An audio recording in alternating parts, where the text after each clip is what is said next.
Je suis un entrepreneur en technologie. J'ai ma propre compagnie ici au centre-ville de Montréal. J'habite maintenant à Montréal depuis 4 ans. Je vais travailler en vélo tous les jours. J'ai habité en banlieue pendant une dizaine d'années, mais j'avais envie d'être en ville. J'avais envie d'être près des activités pour pouvoir faire plus facilement des 5 à 7 pour mon travail. Ça m'a permis aussi d'habiter plus près de mon milieu de vie, mais aussi d'intégrer ma vie et des activités plus sociales et communautaires dans mon quotidien. J'aime baigner dans ce milieu et j'aime aussi l'équilibre des différents quartiers de la ville.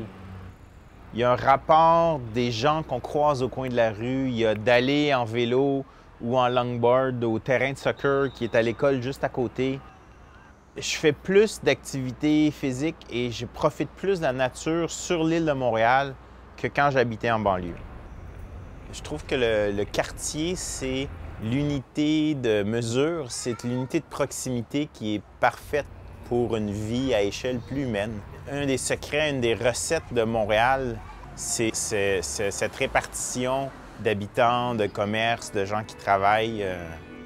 J'ai réussi à me tisser, à m'insérer dans le tissu urbain de ce qu'est Montréal, de recevoir aussi toute la créativité ambiante et de porter ça en moi. Donc, je considère que je suis un petit ambassadeur de Montréal. J'ai la chance de voyager un peu partout pour mon travail. Ma compagnie m'amène à aller à New York, à San Francisco, dans des conférences Internet, des conférences pour les entreprises en démarrage. Et je suis fier d'être Montréalais, je suis fier de l'énergie, de ce qui se passe ici. On est contaminé positivement par son milieu de vie.